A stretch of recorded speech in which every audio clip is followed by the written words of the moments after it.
Hi ನಮಸ್ಕಾರ news ಫಸ್ಟ್ಗೆ ಸ್ವಾಗತ. ನಾನು ನವೀನ್ ಕುಮಾರ್ BN.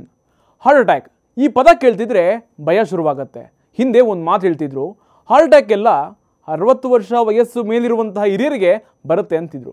ಆದರೆ ಇತ್ತೀಚೆಗೆ ಹುಟ್ಟಿದ ಮಗುವಿಂದ ಹಿಡಿದು ಯುವ ಸಮುದಾಯಕ್ಕೆ ಹಾರ್ಟ್ ಅಟ್ಯಾಕ್ ಯಾವಾಗ ಹೇಗೆ ಅಟ್ಯಾಕ್ ಆಗುತ್ತೆ ಅನ್ನೋದೇ ಗೊತ್ತಾಗ್ತಾ ಇಲ್ಲ. ಮಗ ಲಿಫ್ಟ್ನಲ್ಲಿ ಸಿಕ್ಕಾಕೊಂಡ ಅನ್ನುವಂತಹ ವಿಷಯ ಕೇಳಿ ಹಾರ್ಟ್ ಅಟ್ಯಾಕ್ ಆಗಿ ಒಬ್ಬ ತಂದೆ ತನ್ನ ಜೀವವನ್ನೇ ಕಳ್ಕೊಂಡ್ಬಿಟ್ಟಿದ್ದಾರೆ. ಹೌದು, ಮಧ್ಯಪ್ರದೇಶದ ರಾಜಧಾನಿ ಭೋಪಾಲ್ನಲ್ಲಿ 8 ವರ್ಷದ ಮಗ ಲಿಫ್ಟ್ನಲ್ಲಿ ಸಿಕ್ಕಾಕೊಂಡ್ಬಿಟ್ಟ.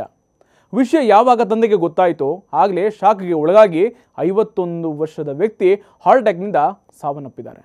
ಈ ಘಟನೆ ನಡೆದಿರೋದು ಮೇ 26ನೇ ತಾರೀಕು ಸುಮಾರು ರಾತ್ರಿ 10:30 ಸುಮಾರಿಗೆ. ಮೃತ ವ್ಯಕ್ತಿಯನ್ನ ರಿಷಿರಾಜ್ ಭಟ್ನಾಗರ್ ಅಂತ ಗುರುತಿಸಲಾಗಿದೆ. ಅವರು ಹೆಂಡತಿ ಹಾಗೂ 2 ಗಂಡು ಮಕ್ಕಳ ಜೊತೆಗೆ ಒಂದು ಅಪಾರ್ಟ್ಮೆಂಟ್ನ 3rd ಫ್ಲೋರ್ನಲ್ಲಿ ವಾಸ ಮಾಡ್ತಾ ಇದ್ರು. ಮೇ 26ನೇ ತಾರೀಕು ಚಿಕ್ಕ ಮಗ ಅಪಾರ್ಟ್ಮೆಂಟ್ ಕೆಳಗೆ ಆಟ ಆಡ್ತಾ ಇದ್ದ. ಕೆಳಗೆ ಬಂದಂತಹ ಅಪ್ಪ ರಿಷಿರಾಜ್ ಮನೆಗೆ ಹೋಗು, ಆಟ ಆಡಿದ್ದು ಸಾಕು ಅಂತ ಹೇಳಿದ್ದಾರೆ. ಚಿಕ್ಕ ಮಗ ಲಿಫ್ಟ್ ಹತ್ತಿದ್ದಾನೆ. ಆಗ ಇದ್ದಕ್ಕಿದ್ದ ಹಾಗೆ ಕರೆಂಟ್ ಆಫ್ ಆಗೋಗಿದೆ. ಮಗ ಲಿಫ್ಟ್ನಲ್ಲಿ ಸಿಕ್ಕಾಕೊಂಡಿದ್ದಾನೆ ಅಂತ ತಂದೆ ರಿಷಿರಾಜ್ಗೆ ಶಾಕ್ ಆಗಿದೆ. ಎದೆ ಹತ್ತಿರ ಕೈ ಇಟ್ಕೊಂಡು ಕೆಳಗೆ ಬಿದ್ದೋಗಿದ್ದಾರೆ. ಹಾರ್ಟ್ ಅಟ್ಯಾಕ್ ಆಗಿ ಸ್ಥಳದಲ್ಲೇ ತಂದೆ ಜೀವ ಕಳೆದುಕೊಂಡ್ಬಿಟ್ಟಿದ್ದಾರೆ. ಆದರೆ ಅಪಾರ್ಟ್ಮೆಂಟ್ನ ಕರೆಂಟ್ ಕೆಲವು ಕ್ಷಣಗಳಲ್ಲಿ ವಾಪಸ್ ಬಂದಿದೆ. ಅಪಾಯದಲ್ಲಿದ್ದಂತಹ ಚಿಕ್ಕ ಮಗ ಲಿಫ್ಟ್ನಲ್ಲಿ ನೇರವಾಗಿ 3ನೇ ಫ್ಲೋರ್ಗೆ ಹೋಗಿ ತಲುಪಿದ್ದಾನೆ. ಸೇಫಾಗಿ ಮನೆ ಒಳಗೋಗಿದ್ದಾನೆ. ಭೋಪಾಲ್ನ ಮಿಸ್ ರೋಡ್ ಪೊಲೀಸ್ ಠಾಣೆಯ ಇನ್ಚಾರ್ಜ್ ಮನೀಶ್ ರಾಜ್ ಸಿಂಗ್ ಬೌದಾರಿಯಾ ಅವರು ಈ ಘಟನೆ ಬಗ್ಗೆ ಮಾಹಿತಿ ಕೊಟ್ಟಿದ್ದಾರೆ.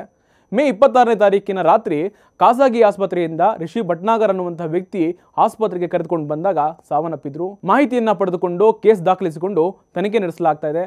ಇನ್ವೆಸ್ಟಿಗೇಷನ್ ಟೈಮ್ನಲ್ಲಿ ಅವತ್ತಿನ ರಾತ್ರಿ 10:30 ಸುಮಾರಿಗೆ ರಿಷಿರಾಜ್ ಚಿಕ್ಕ ಮಗನಿಗೆ ಮನೆಗೆ ಹೋಗು ಅಂತ ಹೇಳಿದ್ದಾರೆ. ಅದರಂತೆ ಮಗು ಲಿಫ್ಟ್ ಒಳಗೆ ಹೋಗಿದ್ದ. ಇದರ ಮಧ್ಯೆ ಬಿಲ್ಡಿಂಗ್ನ ಕರೆಂಟ್ ಕಟ್ ಆಗೋಗಿದೆ.